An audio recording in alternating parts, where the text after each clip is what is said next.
The apparent victory for the president coming less than 24 hours after former National Security Advisor Michael Flynn pleaded guilty to lying to the FBI. Flynn is cooperating with special counsel Robert Mueller's investigation of Russian interference in the 2016 election. On Friday, President Trump ignored questions from reporters as he welcomed Libya's prime minister to the White House. President, any comment on Michael Flynn being indicted, sir? CBS News Justice correspondent Jeff Pegues is in our Washington bureau with more. Jeff, good morning. Good morning. White House lawyer Ty Cobb tried to put some distance between the president and the guilty plea by saying that the charge implicates no one other than Michael Flynn. But Flynn's cooperation with the special counsel signals that the Russia investigation is moving closer to the president's inner circle. Michael Flynn arrived at the courthouse to plead guilty to making false statements to the FBI. Once inside, a federal judge asked him if he was doing so willingly and voluntarily. The 58-year-old former lieutenant general answered with a simple, "Yes, sir." According to court papers, Flynn lied to FBI agents about the details of 2 phone calls he had with then Russian ambassador to the U.S., Sergei Kislyak, during the presidential transition. CBS News has learned Flynn was directed to make the first call by President Trump's son-in-law, Jared Kushner, described in court papers as a very senior member of the transition team. On December 22, 2016, Flynn called Kislyak to urge Russia to delay or defeat a United Nations resolution concerning Israeli settlements. A week later, Flynn spoke to Kislyak again, this time about new sanctions imposed by the Obama administration on Russia. He relayed to the ambassador that the Trump team did not want Russia to escalate the situation.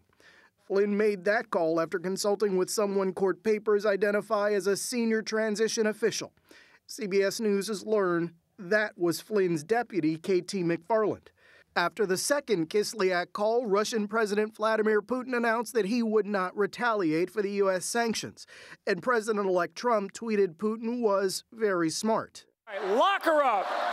Flynn was a loyal Trump surrogate during the campaign, but he was fired as the president's national security advisor after just 24 days when it became clear he had also lied to Vice President Pence about his communications with Kislyak.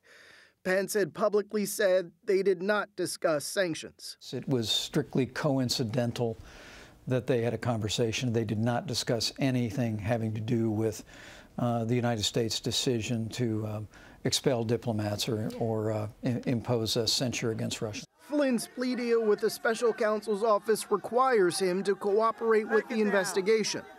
In a statement, Flynn said his actions were wrong and his guilty plea was in the best interest of my family and of our country. What does Flynn's cooperation signal about the direction of this investigation? Signals it's going forward and it's moving and advancing very quickly. Peter Zeidenberg is a former federal prosecutor. If anyone was going to be interacting with the Russians or would know about it, it would be Flynn. So if you can get him to talk, it would be worth giving him a great deal.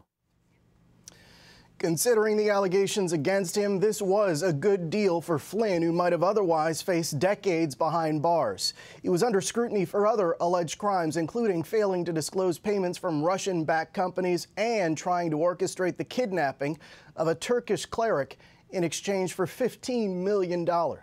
Alex. Jeff, you say this is a good deal for Mike Flynn. What indications do we have about the level of cooperation he may be offering to special counsel? Well, in his own statement, he said that he took this plea deal and that he will be cooperating with the special counsel's investigation. Mike Flynn is a unique individual in this investigation, and I say that because he straddled the campaign, the transition, and then the first few weeks of this White House. And he was at the top levels of the campaign transition and that White House early on. And so he was in on some of these top-level discussions. And what investigators are trying to figure out is why the Russians were so intent on helping the Trump campaign and whether any deals were made. Jeff, you reported that Jared Kushner directed Flynn to make contact with the Russian ambassador about a UN resolution. What might this mean for the president's son-in-law in terms of this investigation? Well, Kushner has already been under scrutiny. For example, he left about 100 meetings off a security clearance form that he had to fill out accurately, including meetings with Russians. So he's under scrutiny for that. Also, he was reportedly in on the conversations when it came to the firing of former FBI Director James Comey. So the scrutiny has been there on Kushner. It now increases. We know that he was interviewed by the special counsel's office early last month, and most of those questions, we're told, focused on Flynn. So the heat is on Jared Kushner as well. All right, Jeff Pegues. Thank you, Jeff.